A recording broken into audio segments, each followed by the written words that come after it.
I'm Elaine Harding. Welcome to my blog .stampwithelaine.com.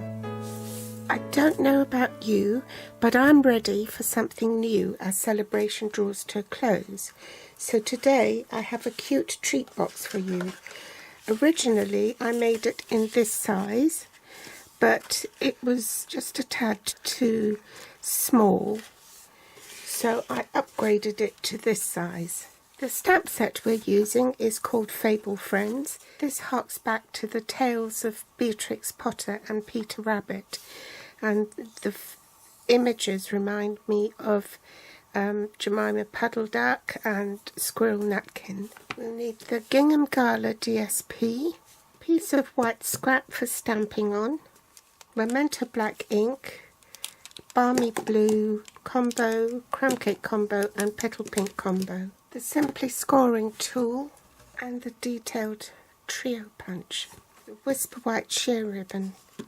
You start with a piece of Gingham Gala cut at 5 3/8 inches. I'll do the metric in a minute, and 5 1/4 inches. In metric that will be 13.7 by 13.3 centimeters.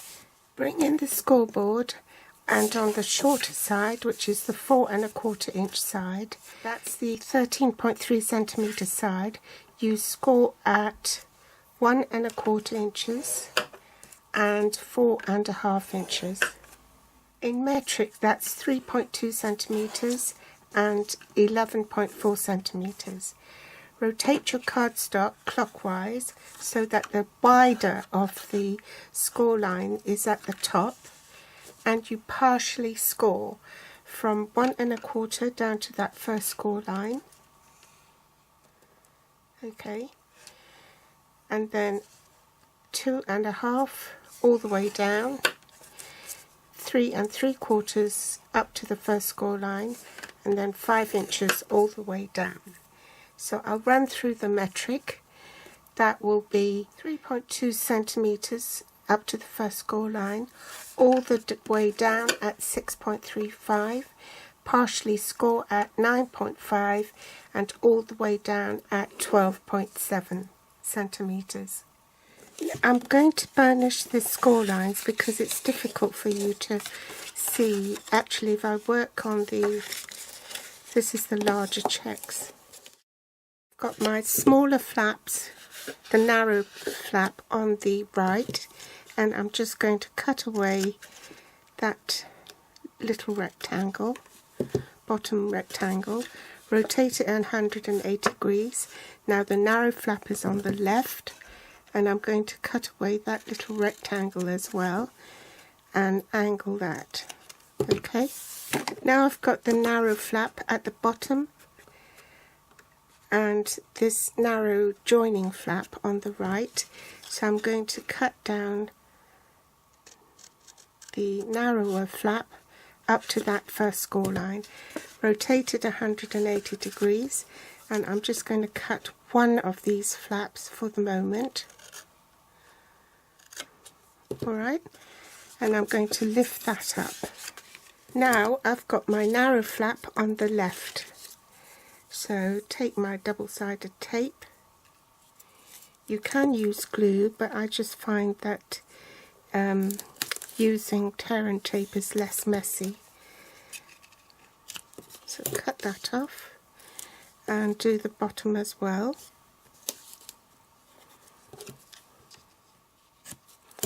And you want it on the narrow flap, just shy of that score line there.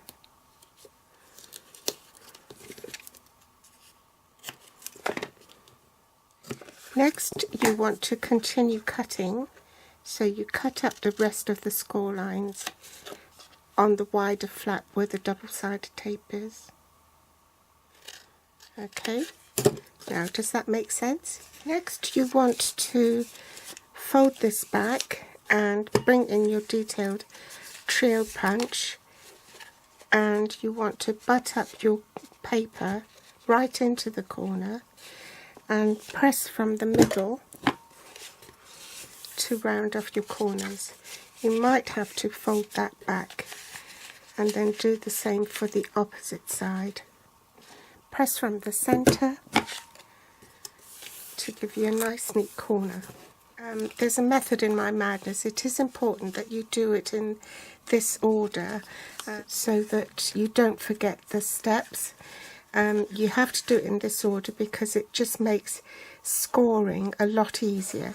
Now on my scoreboard I've marked the 6-inch mark, right down the 6-inch mark in white chalk marker, so it's easy for me to follow the line, and I just use the point from there to the point opposite corner on that first panel, and then you just score a line down the middle there.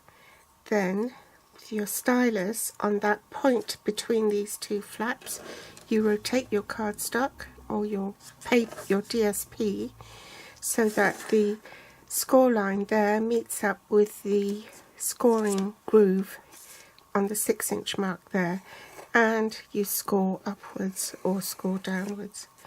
Careful you don't tear the paper, which I've just done. Then lift up that flap, this second flap here, and you want to do the same. So you're wanting to score a line down there to that corner there, swivel, okay, and then from there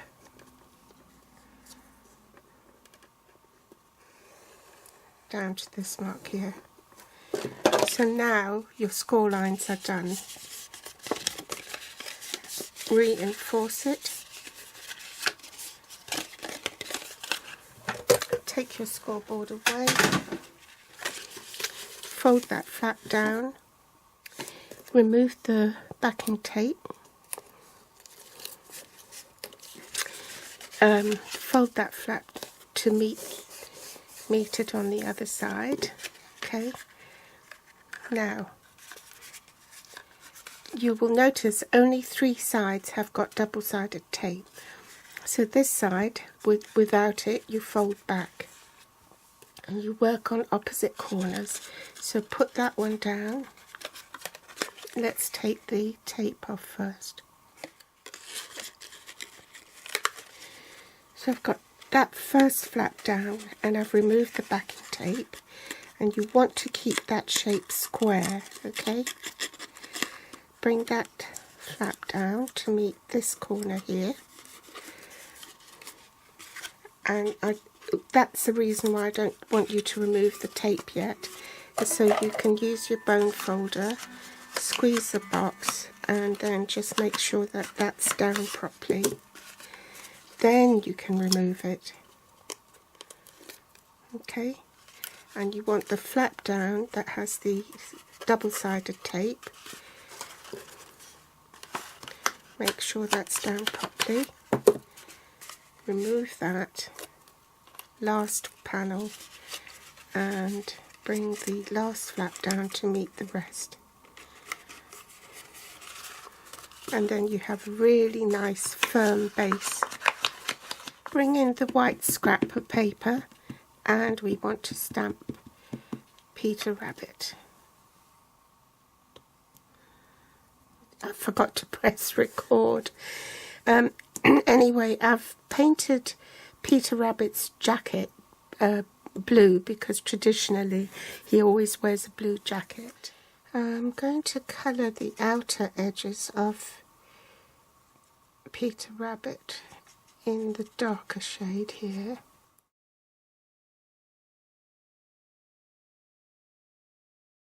Change to petal pink.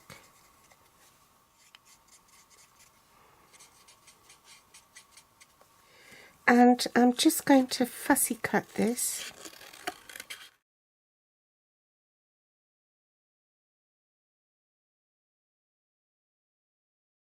So I'm going to glue it straight to the box.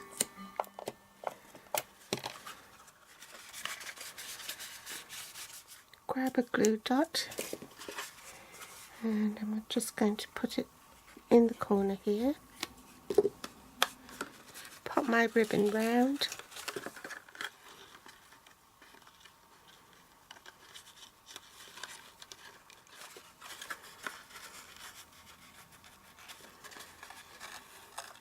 And before I put any chocolates in, I'm just going to heat up the ribbon.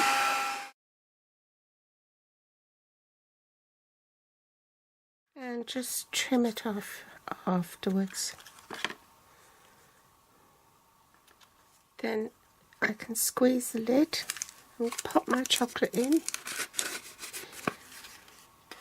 And there you have it. It's even big enough for one of these little Lint bunny rabbit chocolates. I've done other ones as well.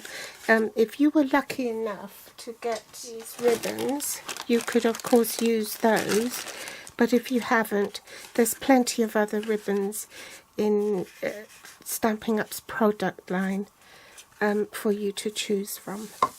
Thanks for joining me today.